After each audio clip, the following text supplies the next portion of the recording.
how people can create this sense of gratitude in their life, or this sense of abundance in their life, that if they were able to see the world as a whole, would instantly automatically come into their mind. I think you just nailed it. Serving others. So much time is spent thinking about ourselves, right? Think about others and help others, and you'll see that there's lots of people suffering in lots of different ways. Welcome to Elevate Utah. Utah's #1 growth podcast. I'm Court Brady. I am Carlos Souza. And today we have Patrick Sedivy on the podcast with us. Good to be here. Thank you. Patrick, thanks for taking the time. Was that a good pronunciation? Yeah. That was amazing. Which means grayish in Yes. Czech. Yes. Amazing. Sedivy means grayish. Patrick, quick bio on you before we jump in. You were born in Canada, the French part of Canada, which is like its own country outside of the English part of Canada. You were born to Catholic parents. You joined the Church of Jesus Christ of Latter-day Saints when you were 18. Yep. And went to a 1 year of college there. And then you went and served a mission for the Church of Jesus Christ of Latter-day Saints in the Czech Republic. When you came back, you got married and went to BYU. You then had your entrepreneurial, tons of entrepreneurial things after that. You had a retail shop. You took one over for your mother-in-law who got ill. You ended up expanding that to multiple states, and then you ended up selling that.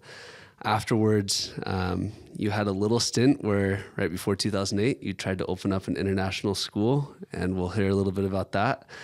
After that, school getting closed down with investment and things going away in 2008, then you started doTERRA. That was your next thing. And within very short order became the highest producing, you and your wife, the highest producing distributors of doTERRA in the United States and in the world, which you're still the largest distributor of doTERRA in the U.S. I would say top ranked, not necessarily the largest. Top ranked. It's amazing. So we want to hear about that. And then you've used the funds from doTERRA to go and start Cumorah Academy in the Czech Republic. Yeah. And that is a school for international students. You've had over 500 students come through Cumorah Academy. Yep. That helps them learn the soft skills and some hard skills of how do they function, not just function, but excel in the world, in their business and in their careers, help them get jobs. We're going to go deep into that. You opened a company called Ziva, which does remote hire placement. At Aspen, we have people in 12 different countries, and it's been a massive part of our business to be able to have labor arbitrage, to hire somebody that is 2 or 3 times what we'd be able to get for that price in the United States. And their gratitude and they're also making more than what they'd be making. It's just an amazing thing. I can't wait to go deep on all of this. We're going to go through your entrepreneurial journey more in depth, and then we're going to talk about an entrepreneurial principle or something you're passionate about. And we threw that out, and you gave us a couple, and one of them that we're going to go deep on is divine direction. And we're going to talk about how your life has progressed with this underlying theme of divine direction. Is that all right? That sounds great. Okay. All right. So the thing I'm so curious about, Patrick, is you graduated in civil engineering from BYU and went straight into entrepreneurship. Tell us what your thought process was. Well, it wasn't so much a pre-planned thing, right? It's just so happened because being from Canada, I was an international student at BYU, and that is very limiting, as I'm sure you're aware, Carlos, particularly, right? You come here. 20 hours. You could work a maximum of 20 hours a week, and the jobs available are basically minimum wage jobs. And after my first semester at BYU, I got married. We had a baby within a year of that. And so by the time I was getting ready to graduate, we had 3 kids. And just through the progression of that, there's no way that you could provide for a 5-person family working 20 hours a week at minimum wage. Like, it just can't be done. So we had to start a business.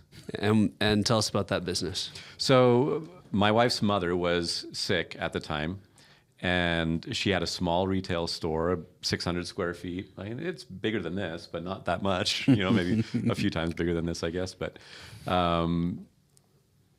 she just couldn't handle it anymore. So my wife and I took over that store. It was just a general women's clothing store, had a lot of upper end outfits, dresses, skirts, things like that. And ultimately what we did is we changed that. We shifted that towards a more modest market. We started off by manufacturing modest shorts overseas, and that did really, really well. And we said, okay, let's start selling modest prom dresses and wedding dresses because there aren't any available.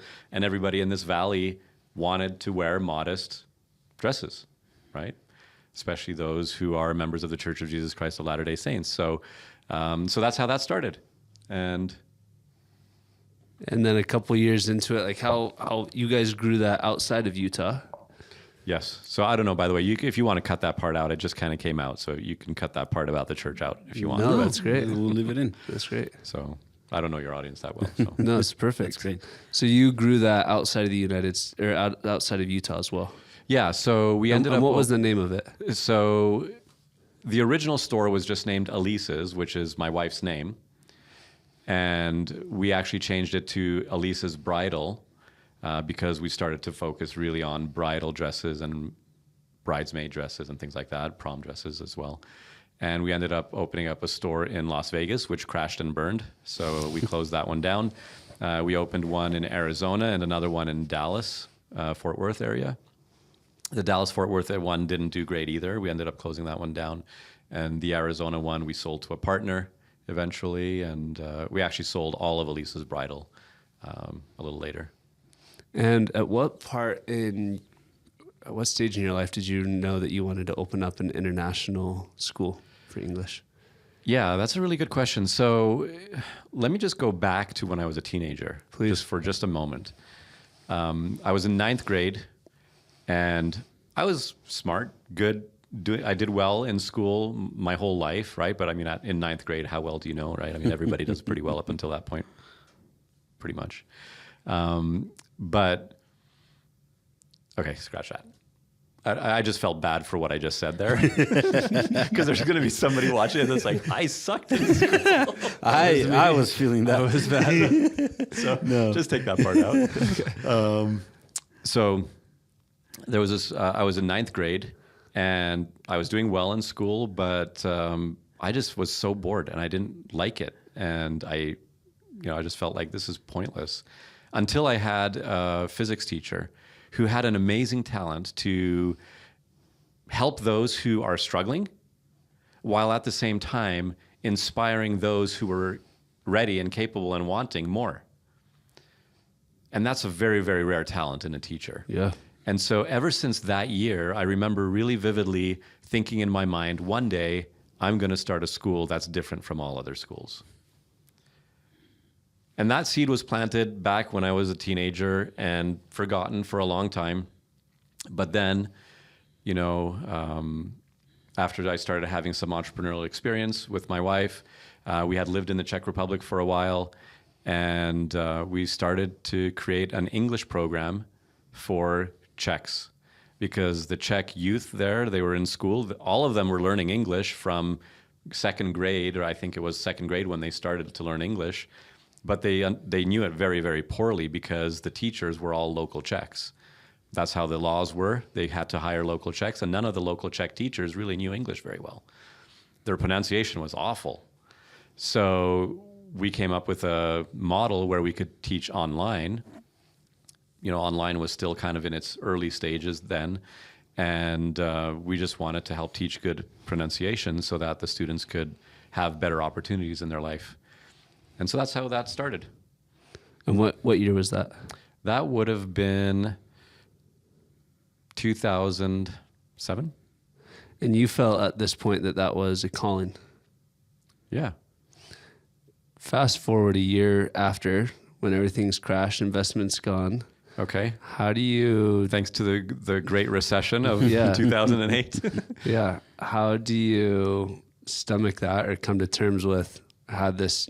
you want to call it feeling, prompting, premonition, inspiration, whatever, however you define it. And then a year later, it's gone up in smoke, investment's gone, and you have to pivot. Yeah. Well, let me actually go back a little bit further than that international school, teaching English. My wife and I actually had this moment while we were living in the Czech Republic in 2004, where we both felt, okay, so this is how it happened. We were in our house, both in different rooms of the house. And at the same time, we had this impression, we need to start a school here. Wow.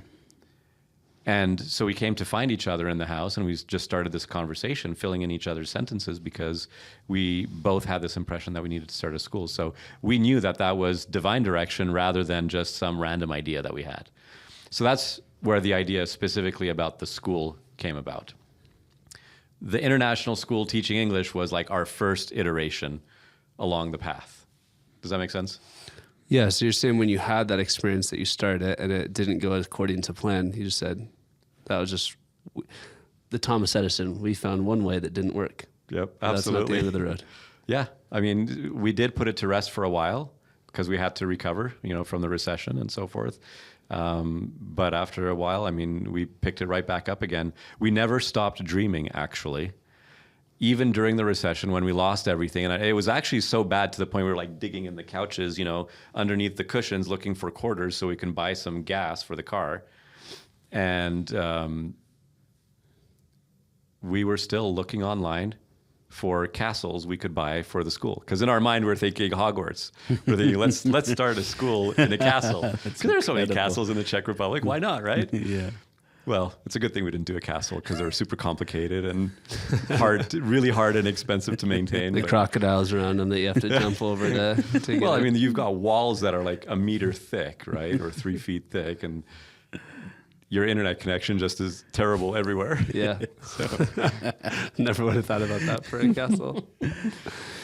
Patrick, I have a question there. We often talk about these when things suck bad enough. It propels us into something great. There's a name for this even, but it's like if I tell someone to go to the gas station, which is half a mile away, we can walk. But if I ask someone to go to the next gas station, which is 3 miles away, they have to drive. So it's more like when times are more difficult, we look for ways to get there faster. How did that experience of losing everything propel you guys to get financially well enough to go support that mission? Yeah. So when we were coming out of the recession, we were $750,000 in debt from the international school that we were trying to start teaching English. We had no idea. We had no income, no sale. All our investments, all our savings were gone from the recession. So we were thinking like, okay, we're going to be paying this off the rest of our life, or we could find another way. And so it propelled us to start another business, which we started to create a bartering business because it was still during the recession. And during a recession, bartering tends to increase. So that's what we started. And within just a couple of months, we merged with another company. And I don't know if you know the company City Deals. They went bankrupt actually a few years ago. So we merged with them. And then within a couple of months of merging with them, we actually walked away from our shares. Our agreement with them was we had to stay with them for 2 years for all of our shares to vest. And we ended up walking away just after a couple months because we felt this impression to do doTERRA, to sign up with doTERRA as distributors, right? Who walks away from shares in a company to be an MLM distributor? Yeah. Right? It's kind of crazy. When did this divine direction, usually our conversations are, we're going to go through your entrepreneurial journey, then we're going to talk about an entrepreneurial principle. These ones are so intertwined that Yes, they the are. conversation has already evolved into your entrepreneurial journey being riddled with divine direction. When did this start for you, this divine direction? That's a really hard thing to pinpoint. I think it probably was a big part of, my spirituality is a really big part of who I am. And so looking for divine direction in all aspects of life has always been a part of of everything that I did. And I remember having a conversation with my brother-in-law who was just going through school, getting started with his life. And I remember talking to him about praying about what his career choice could be and praying about the business he was trying to start. And he's like, I can do that? And I'm like, yeah, of course you can do that. Like, why not? And so it's just always been a natural thing for me to do, to look for that guidance. And, you know, sometimes it comes in very soft and gentle ways and you're not even sure if that's what it is. And sometimes, like the experience I described with my wife, it comes in very clear, unmistakable ways. I'd love to hear where does that come from? Is that something that your parents taught you? Because you also mentioned that you joined the Church of Jesus Christ of Latter-day Saints when you were 18, which is not something common to happen at the age of 18, someone to be seeking for religion. So where does that intimacy with God or religion come from? Yeah, I have to say that comes from my parents. My parents, you know, have a unique story themselves. They're both from the Czech Republic, well, Czechoslovakia before the country split. And my dad wanted to be a priest. My mom wanted to be a nun, but then they met each other and got married and had kids. And being Catholics, right, you can't be a priest and have kids. So that kind of derailed those original plans that they had. But they raised us as, you know, very religious family and going to church every Sunday. They left, you know, talking about doing hard things and how that propels us forward. They were living in a communist country trying to live their religion when religion wasn't allowed. I mean, they could be very heavily persecuted for their beliefs. Mm-hmm. In fact, my grandfather was put in labor camps because of his religious beliefs. And so they ultimately left and went to Canada, which is where I grew up. I was born there too. And because it was kind of in that crucible, right? So their faith is something that they passed on to me. And so it's always been a part of my life. And I cherish that as a heritage from my parents. Was there a precarious dynamic when you joined the Church of Jesus Christ of Latter-day Saints? You mean in the family? Yeah. Yes. How did they perceive that? Well, so imagine you're a parent and you have a kid that goes and joins another religion. And when you're very faithful to your religion, right? The immediate reaction or response might be, you're throwing away what we taught you, what we raised you with. And so that's the feeling that they had. And it was really hard for them as parents. You know, I remember arguments with my mom. I remember my dad trying to convince me to go back to Catholicism, trying to convince me to become a Catholic priest and whatnot. I can't blame them. Mm-hmm. I mean, I've got 5 kids myself, and I might do the same thing, you know? So, does that answer your question? Yeah. Is there ever a conflict between... I feel like the world can be so riddled, like have so much conflict between whether you want to call it your natural self and your divine self is saying in business endeavors and life endeavors. Does that ever create a conflict for profits over passion type conflicts? Yes, absolutely. Can you expound on some of those? Yeah, I mean, we've had several partnerships. I don't know if you've had partnerships. I think you have, right? Mm-hmm. And partnerships can be really hard. In fact, when I'm teaching young entrepreneurs, I usually recommend against partnerships unless you have a really good reason to. And even if you do have a really good reason to, you need to work on that partnership in laying the right foundation, laying the right, you know, boundaries to that partnership, and continue working on the relationship. So partnerships can be hard. And so we've had actually a number of situations where we've had partners and a situation arises where, you know, we could either stand for our position, what we believe is rightfully ours, or we can save the relationship. right? And so this isn't necessarily on a spiritual side, but it's similar, right? Because the value of that relationship to me is based in, I value each individual, right? I'm not going to walk all over you. I'm not going to walk all over you just to get what I want. And so, you know, there's been a number of times in our businesses where we've chosen to walk away from what we felt was rightfully our due to us or whatever, just for the sake of maintaining relationships. That's one example. That in your value set, you prioritize relationships over monetary upside. Absolutely. That could be a very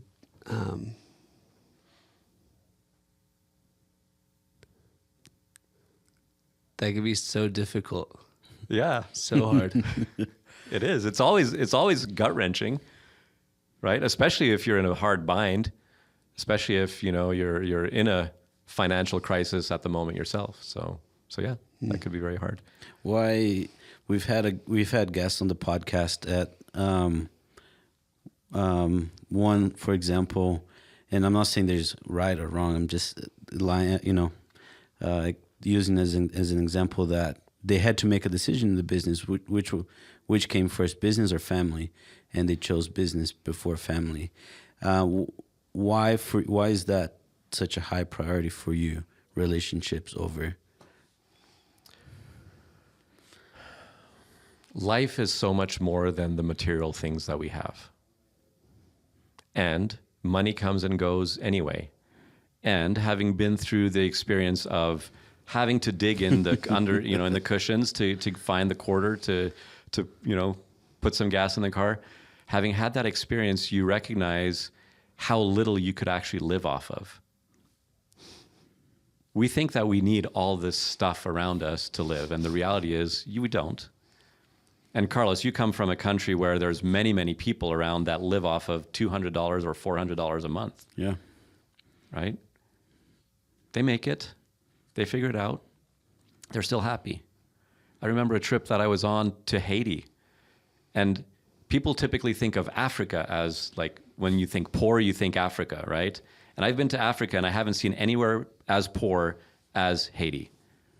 Like people just washing their clothes and their dishes in the same stream or river that others are going to the bathroom in.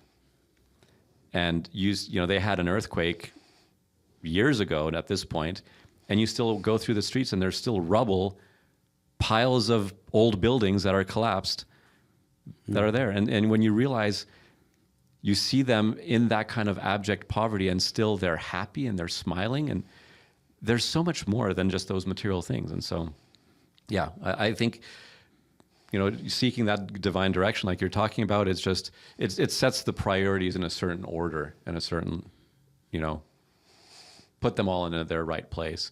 And you can make money, and you can make money a lot of ways.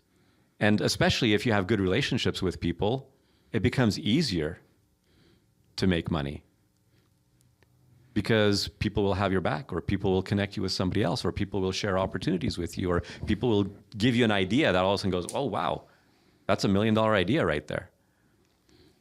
So don't throw away the relationships. I was going through a self-exploration. It's the last year of my life. But maybe it was 6 months ago, and just talking about what I wanted to accomplish and what I wanted to do, and having trouble finding some purpose. This is as I was transitioning out of Aspen, and Carlos, the good, bold friend that he is, asked a question, and he said, I don't mean this in any other way, Court, and no source of judgment at all. I'm just curious when the last time is that you intentionally went out of your way to serve somebody else. And first of all, it's amazing that he had put enough investment into the relationship, and that he's sincere enough and genuine enough for me to be able to take that and say, oh, that's coming from straight love, zero judgment. And that was a big risk for you to take, right? Yeah, he's asking the CEO of his company.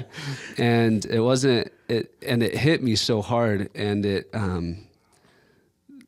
it reminded me of this quote by Viktor Frankl that says, the more you aim at success, the more you're going to miss it, because success, like happiness, cannot be pursued. It must ensue as the unintended consequence of pursuing something greater than yourself or helping somebody other than yourself. And it's amazing. You just described that. I'm curious how you can... We live in Draper. We have so much around us. We were just talking about that before the podcast. And I'm curious, short of saying, well, let's go to Haiti, let's go to these places, how people can create this sense of gratitude in their life, or this sense of abundance in their life, that if they were able to see the world as a whole, would instantly, automatically come into their mind. I think you just nailed it. Serving others. So much time is spent thinking about ourselves, right? Think about others and help others, and you'll see that there's lots of people suffering in lots of different ways. I have a follow-up question. Talked about divine direction. It's been the theme of the podcast, which I'm loving. How do you prime yourself to receive divine direction? Is it through action, through inaction, through pondering? What's your process? Yeah, so there's actually quite a bit involved with that. And, first it starts with trying to build a relationship with God to begin with, right? And that's something that you do on a daily basis. I mean, how do you build a relationship with your wife? It takes daily work, daily effort, right? Same with your kids. You've got a 5-year-old, you've got a few kids. That's going to take daily effort for a long time. And so that's where it starts. And then beyond that, I think it comes from a willingness to do whatever that divine direction gives. So, for example, I remember my wife, this is 2015, my wife and I were out, and she turns to me and she says, I think we should move back to the Czech Republic. We had already lived there once for 2.5 years as a young married family, or young family. And so this was about 10 years later, approximately. And my wife says, I think we need to move back. And I'm like, I just feel like we just got our feet back under us. And I just need a break. I don't want to have to go uproot and move over there. And she said, that's okay. You don't have to answer now, but just promise me you'll pray about it. And so I did, because I promised her that I'd pray about it. And I prayed about it for a couple of weeks. Nothing. Like silence, right? Until one day I said, okay, I'll do whatever you say. If you say stay here, we'll stay here. If you say go and move to the Czech Republic again, I'll go. The moment I was actually willing to do that in my mind, and not just say the words, but actually willing to do that, instantly I knew. And I go, okay, we're going. So I think that's one of the hard things that a lot of people miss is, are you willing to do whatever that direction is? I was going to ask, does it become, I'm trying to find the right way to ask this question, but is it like a muscle that it becomes easier over time to recognize those promptings and answers? Or it just always takes the same amount of work? Yes and yes. So you're asking a great question, by the way. So I think that, yes, it becomes easier to recognize because you see the pattern of how, and I think everybody receives inspiration a little bit differently. Some people talk about a feeling, some people talk about words coming to their minds. So I think everybody receives it a little bit differently, but as the more often you get it, the more you're able to recognize it. And it's also just learning to trust that actually that's divine direction, right? It's like, do this thing and you have no idea why, and then you see an amazing result later, maybe even years later, and you go, that really was divine direction, right? And so you kind of have to have those experiences to be able to recognize it. So in that sense, it gets easier. But in another sense, I feel like it gets harder, because I feel like it's like leveling up. you know. The level of difficulty just got harder. You just up-leveled to the next, you know, whatever video game you're used to. Just got harder. But it becomes more meaningful too at the same time. Your answer reminded me of something that my mom told me when I was a teenager, and such a wise thing to say. She said, the only person who knows the power of temptation is the one that doesn't give in into temptation. So, and then I kind of grew up, like she told me that when I was a teenager, and in that aspect, it's just always hard, right? It always almost requires the same amount of work to stay in tune with the divine power in your life to have that channel open, right? So the reason why I asked that question is that I feel like in almost every single area of my life, when I was doing sports in high school, when I was learning English, everything that I put a lot of time into, over time, it got easier for me.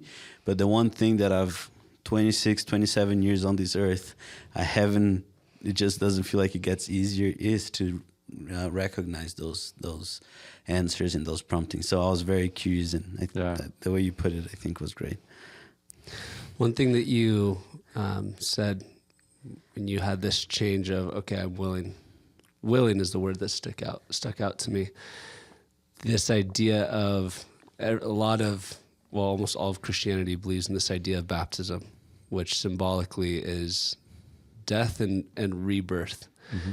And the death of our will with the rebirth of hopefully God's will, and this recommitment is incredibly difficult. Is that as easy as a choice, or is it an act of faith, or what is it that twisted that in your mind or changed that in your mind and said, okay, I'm willing?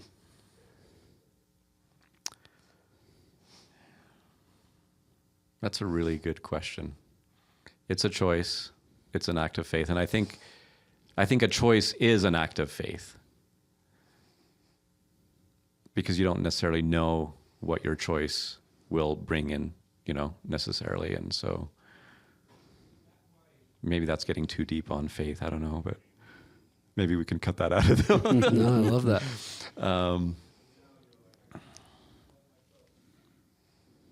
Tell me the question again. The question is, how do you have the courage, or how do you have the faith to just say, I believe that there's a divine power that has a more expansive future for me than the future I could create for myself? I love the way you just put that. How do you do that? I could say you just believe, you just trust, but it's something that comes with time, I think, too. I mean, for some people, maybe it just comes just like that. It's like a switch, right? But I think it takes time and to build that trust. Can we segue into Cumorah Academy? Okay, we can do whatever you want. You guys are doing some amazing things there, and I'm curious, what is the current state of Cumorah Academy? What do you guys teach? What do the students get? And then what is your vision of what this is going to become? Okay, so Cumorah Academy is a nonprofit. I put my heart and soul, everything I've got, into Cumorah Academy right now. It's very all-consuming to me from a professional side. It's a small school. Right now, it's just a handful of students. We have 60, 65 students each semester. Our program's designed as a one-semester program. Come in, have as high impact as possible in a short period of time, go home, build your life, build your community. We focus on things that universities and high schools don't focus on. We focus on things like leadership. We focus on soft skills like communication, public speaking, conflict resolution, teamwork, accountability, things like that. Things that, it's really interesting because I actually don't know why universities don't focus more on these things, because they have a huge opportunity to teach them. But maybe it's just less academic, right? It definitely is less academic. But those skills are so needed. It's hard to quantify. You can't maybe you figured out a way to quantify it, but I can tell you how good somebody is at math very easily. Yeah. For me to quantify how accountable they are or how great they are at communicating or resolving conflict is very, very difficult. And we focus on things that we can measure as a society and academically. And yet, as an entrepreneur, you both know that when you're hiring somebody, if you have two people with technical skills that you need, the base requirements of what you need for a position, one of them has great leadership skills or great soft skills and the other doesn't, which one are you picking? Well, I think Carlos, and neither of us graduated from college. So here we are, right? With a multi-million-dollar organization with Carlos's ability to challenge directly and care deeply about people and be intuitively strategic, all of these things that would be really difficult to quantify from. I remember we took a Cap Sim class. I don't know if you know what that is. You go through this simulator and you run a business. Did you ever take Cap Sim? No. Is a whole entire semester and your grade is based on how well you do it. And it's a simulated business where you have to set prices and spend money on on R&D and marketing and these things. Yep. And I think its intent is mostly to help you figure out how to look at a P&L.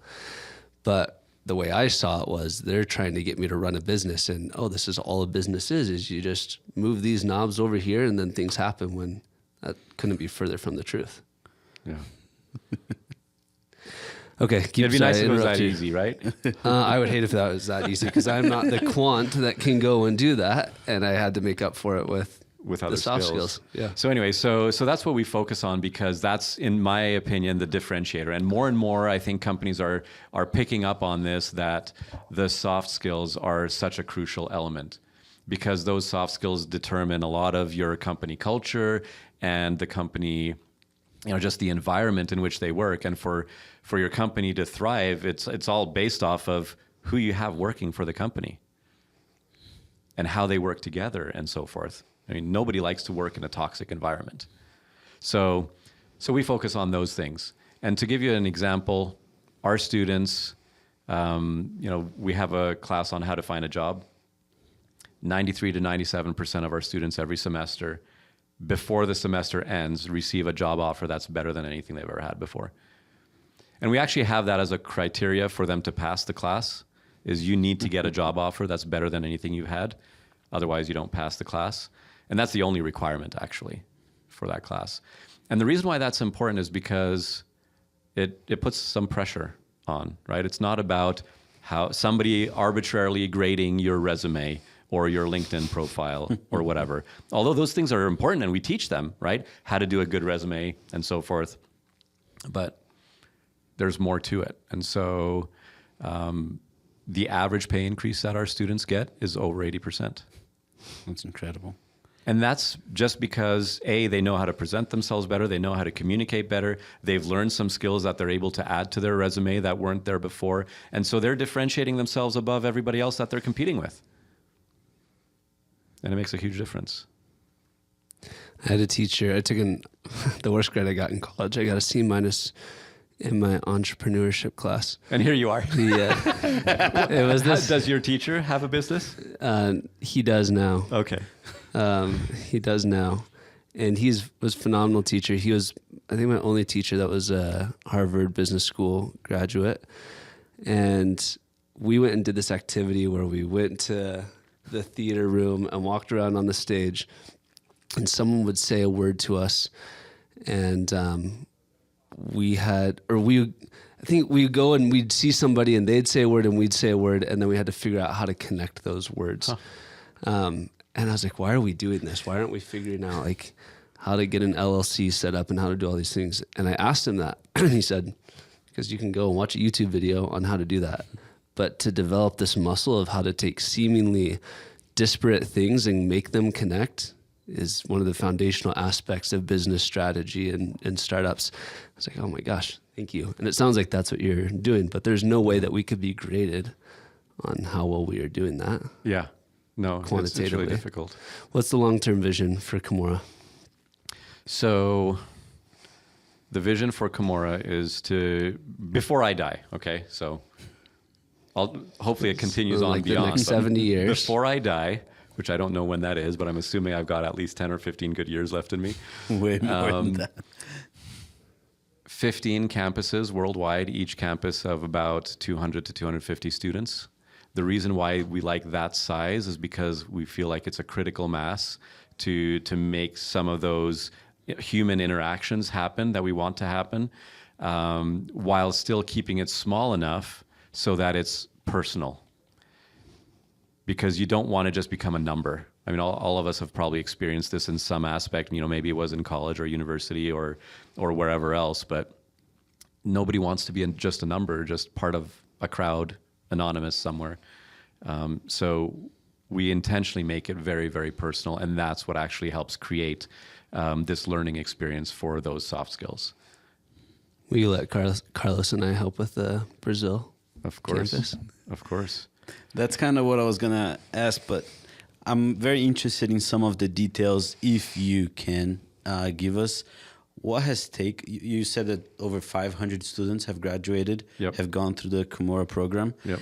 I'm very interested in how much, and you can say in dollar amounts, you can say whatever you want, but what has taken you to be able to do that, and what's going to take to hit this vision, to accomplish this vision? So what has got you here, but what is going to get you to the next level? Okay, well, let me maybe finish the first question that Court asked, because that'll help, I think, a little bit with this as well. So part of the vision is not just the number of schools and the capacity, but even that is, I mean, to me, that is incredible, because we'd be helping over 10,000 students every year at that point, which is quite a few students. And that's making a dent. That's making a difference in a lot of people's lives. You know, you take a university like, I don't know, UVU, Brigham Young University, Utah State. I'm not sure exactly how many students, but you take that number divided by 4 years, because it's a 4-year program. They're impacting probably on the order of about 10,000 students per year. Different impact, of course, right? I wouldn't say don't go to a university, because those technical skills and the things you learn there are really important. But all I'm saying is there's this other side to it with the soft skills, the stuff they don't teach, that they don't focus on, that in 3 months you can learn a lot and grow a ton. So I just want to impact a ton of people. To make that happen, we really need to create a model that is sustainable. Because right now, I mean, we are a nonprofit. You know, what have I put into it? I've put in about $10 million, with $1 million a year continued being put into it. Others have generously donated as well to Cumorah Academy. Cumorah Academy has zero debt, and you know, we own the property, the campus outright.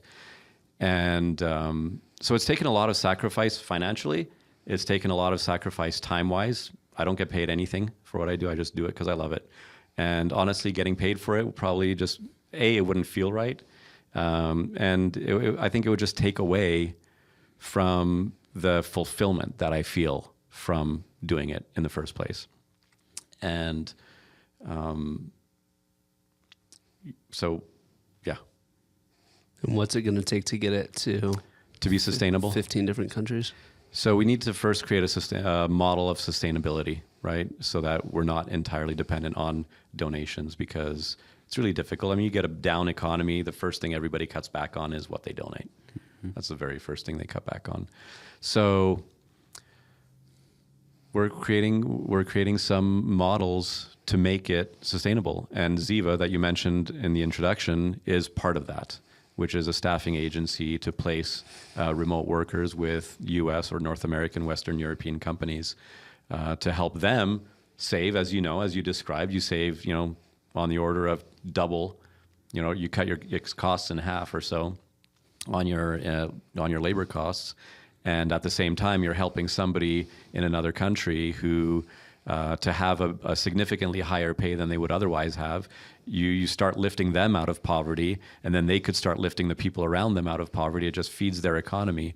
It just does amazing things, right? So we try to find these opportunities to create synergies where it's a win-win-win for everybody involved.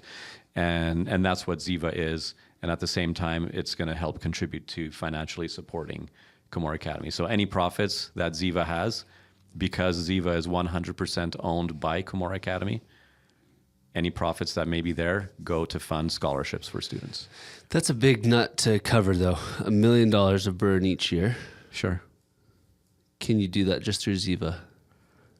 Yes, there's definitely opportunity to do that through Ziva, but that would take a long time to build up the size of organization to that point. But there's other things that we're incorporating. Could you share what those are? Sure. Yeah, we're doing a summer program. It's a humanitarian expedition. So our next location we're looking to open up is Peru. So this coming summer we're doing humanitarian expedition to Peru for youth 16 to 19-year-old from the U.S., Canada, North America, to go down there. And again, it's part of what you were talking about earlier. It's like serving. Get outside of just yourself.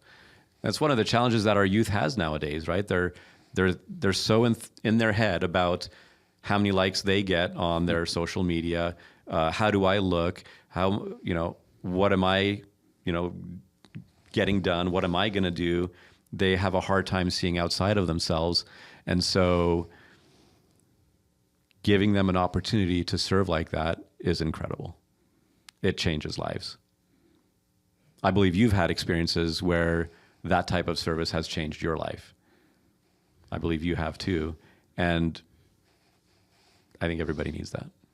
So you're going to take the profits from those expeditions to fund Cumorah. Yep. What else? I'm so curious because I have a whole chart, a little plan. Okay. I love the Clayton Christensen's book, The Prosperity Paradox. He starts off with, we went to Africa and built 3 wells within 6 months. They were either plundered or pillaged or broken, and the wells were gone. We felt good about what we did.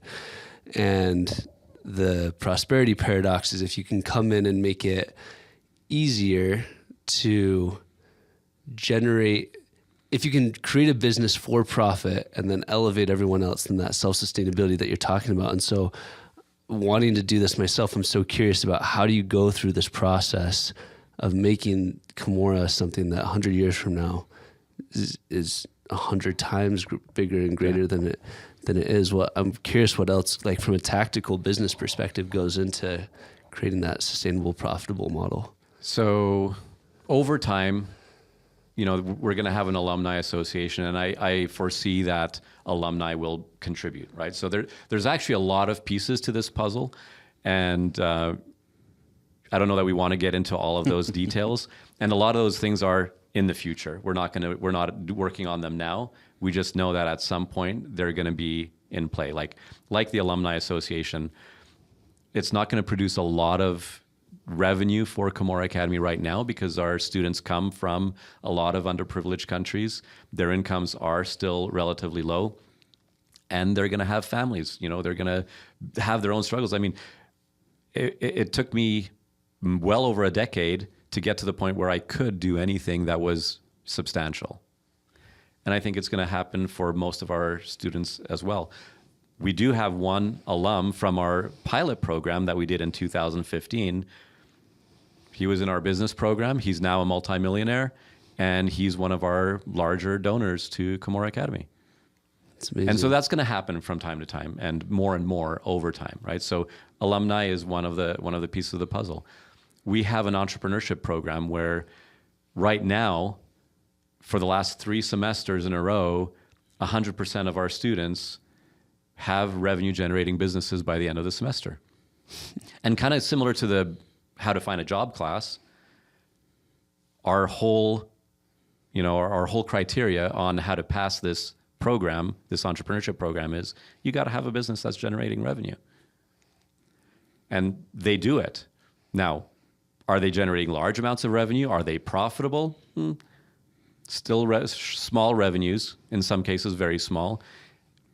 Profitability, probably not yet. There's a few that break through that immediately, depending on what their business is. We can get better at that, and that's what we're working on getting better at. So in time, will we have a business incubator, business accelerator? Absolutely. We're just not ready for it yet. Do you see this as being able to be done altruistically, where you say, hey, just give back what you can when you make it? Or do you see this as being something where the opposite side of that coin, right, is you have student loans and debt that you have to pay back and you're forced to pay it back?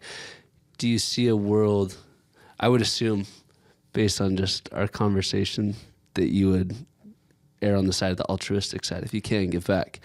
Do you see that working at scale? So, yes, we've always erred on the side of the altruistic side. However, I do see a place for, having a contractual agreement where you need to pay this and we'll let you pay over time or whatever. So I think there's a place for that. And it comes in where the student actually themselves need to understand the principle of having skin in the game.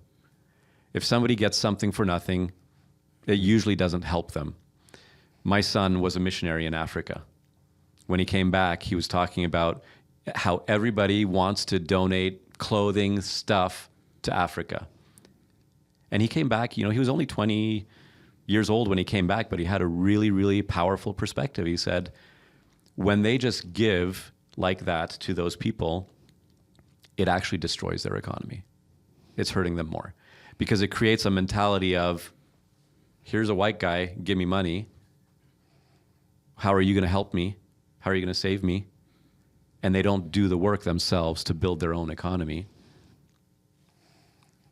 And we're taking away the opportunity. I mean, they could be manufacturing clothing, but why? We're shipping clothing from the U.S., be it second-hand clothing, but we're shipping clothing from the U.S. and all of a sudden they just don't have an economy anymore. Sometimes we do things because it makes us feel good, not necessarily because it's effective, kind of like what you were talking about with those wells. Yeah. Mm-hmm. It's important to do things that at the same time are effective. They could still make us feel good. There's nothing wrong with that. Mm-hmm. I mean, I feel really good about what we're doing with Cumorah Academy and with Ziva and with all of these projects. But it needs to be effective. Otherwise, our feelings are on a very shaky foundation. It's not real. I love this conversation. Me too. It's probably different from most of your podcast conversations. Yeah, and we love different. Patrick, I do have a question. I think this is kind of going to bring this all on a full circle here. It seems like I'm going to use the word leverage, but that's just lack of a better term. It seems like you've leveraged divine direction and inspiration to find your calling in life. And it seems to be Cumorah Academy and helping those young people. If you could just tell us a little bit. I know you mentioned that episode that you had with your wife and how you guys connected the dots. I'm sure there's a ton more that was probably just the first, and then you had a lot more along the way. So I'd love to just hear a little bit more about, just connect the dots for us. But in using divine direction to find your calling in life and how that happened to you, I'd just love to hear more about that, and then I'll ask a follow-up question. There's a quote that's attributed to Mark Twain, and it goes something like this: "There's 2 most important days in your life. The first is the day you're born, and the second is the day you find out why." Well, for me, the day we found out why, my wife and I, was that day that I described to you, where we both felt that impression that we needed to start a school. Now, since then, there's lots of steps, right? And you still need to figure out how and what do you do in this situation or that. And so there's lots of other points of divine direction along the way. I'll share another one. When we were going through our financial crisis in 2008, early part of 2009, trying to figure out how do we pay off this $750,000 of debt, there was a time when I was just, my prayers were like begging, pleading, like, deliver us, save us from this circumstance. This is going to drag us down. It's going to force bankruptcy. I mean, we could have technically been bankrupt at that point. And I remember one day I was praying, I was fasting, I was on my knees, crying, sobbing, begging. And all of a sudden, the thought came to my mind, I have already delivered you. And I'm like, I just stopped in my tracks. My tears just stopped. I'm like, because it just caught me so off guard, just that thought, I have already delivered you. And I'm like, I don't feel delivered right now. Because we still have $750,000 of debt. We have no income. We have no idea what we're going to do. And yet, that's the impression that I got.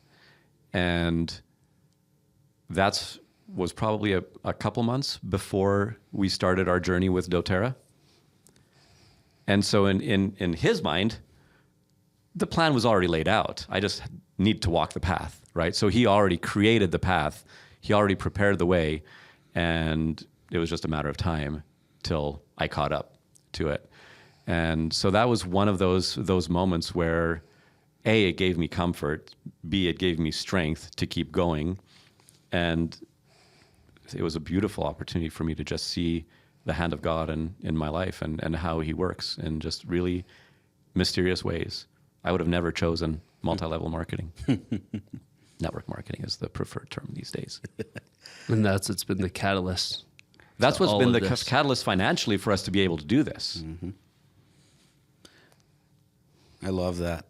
I think we've had about 5 episodes so far around finding your calling in life.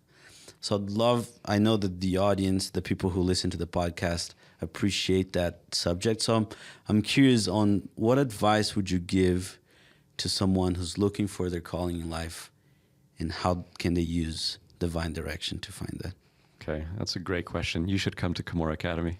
There we go. So the very first week, so I'm every week during the semester we have a different visiting mentor come. Usually we have a couple come as visiting mentors for the week, and they're teaching the leadership classes that week while they're on campus.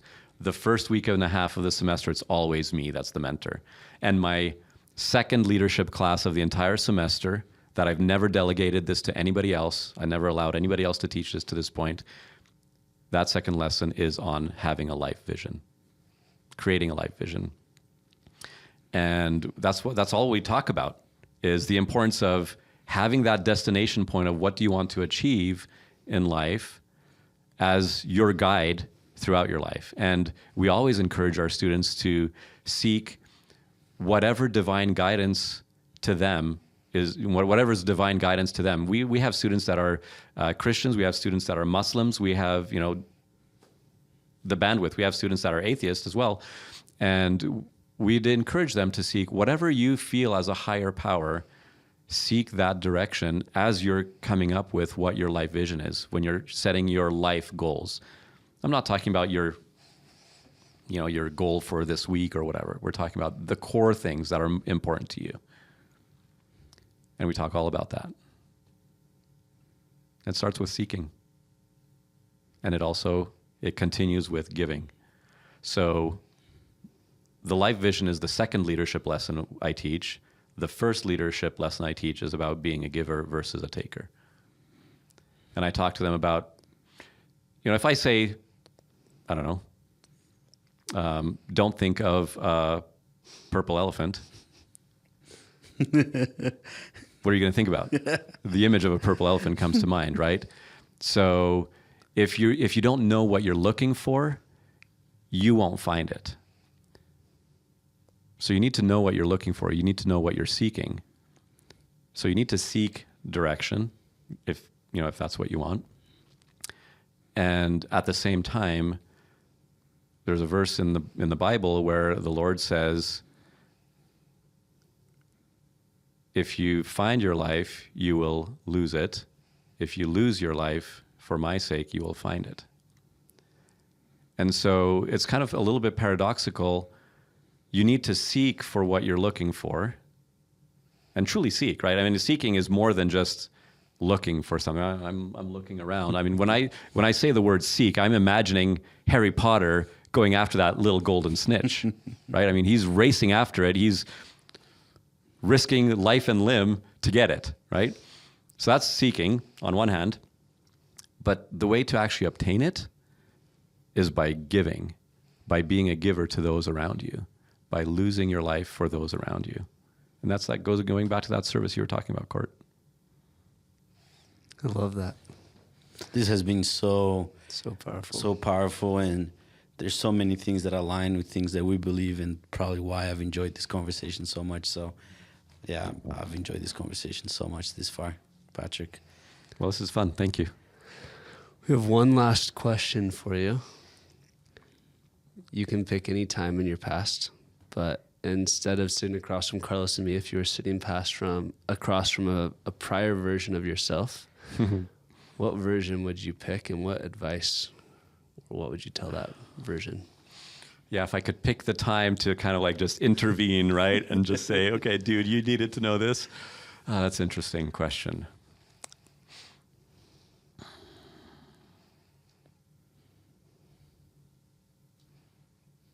Can we change the question?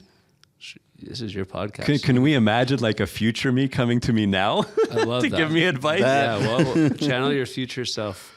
How old is that future self, and what is he going to tell you? Because, you know, we all have different points where we're struggling, right? And I don't know. I think what I would have my future self tell me, it's kind of weird to think about it that way, would be just trust God, because it'll all work out. Can I dig into that just a little bit? Okay. That was supposed to be the last question, but in practice, what does that look like? So the vision of Cumorah Academy is really big, right? We have 65 students right now at a time each semester. That's really small. The gap between where we are and where we want to be is so vast. And it feels overwhelming at times. It feels like, how on earth? And who am I to be so arrogant to think that we could achieve that, right? And yet, I have felt impressed that that is what we're going to achieve. And so if that's the case, okay, I just need to trust and just keep going forward. And it doesn't mean, trust doesn't mean just sitting back and say, okay, make it happen. I know you could just snap your fingers and make it happen. Because he could. But I've learned that God loves effort. And it's not just about the end result of something that happens, you know, whether it's Cumorah Academy expanding to what we talked about, but it's also about the personal growth of each individual along the way, including mine. And so I'm hoping that a year from now, 5 years from now, I'm a much better version of myself than I am right now. And that's what we're teaching our students too, is like always be seeking to grow and learn. Don't just seek to learn more as knowledge-wise, but seek to learn more as skill-wise and person, who you are, your attributes. Seek to be better. And I don't know, I feel like I'm rambling, but what does that look like to trust God? As you see this gap between where you are and where you want to be, you know, for our students, it would be, here are you. And believe me, many of our students, they come from abject poverty, and they're thinking, you want me to create a life vision? I can't even imagine myself having 3 meals a day right now. Besides on campus, because we give them 3 meals a day on campus. But so for them, it's really hard to see past that gap. But to be able to trust and say, okay, what do I need to do now? There's where I'm going. What's my next step? And sometimes those steps are baby steps. And I also talk about that with the students is, have you ever seen a baby learning how to walk? They all fall on their butts. You're going to be there, Carlos, in about 6 months, 8 months from now. You're going to see them try to pull themselves up on a chair and they keep falling on their butt. But have you ever seen a baby that doesn't eventually learn how to walk? Barring some physical limitations. They all learn to walk. So we'll take that next step. What's that next step? What do you need to do now? And always look for more, better, always seek to improve and grow. Better relationships is a big part of it. More relationships, more connections, always helps. Patrick, this has been amazing. Thank you for being on the podcast. It's a pleasure. This went a different direction than I was expecting, but this was fun. Thank you. Loved it. It's a wrap. Thanks, Patrick.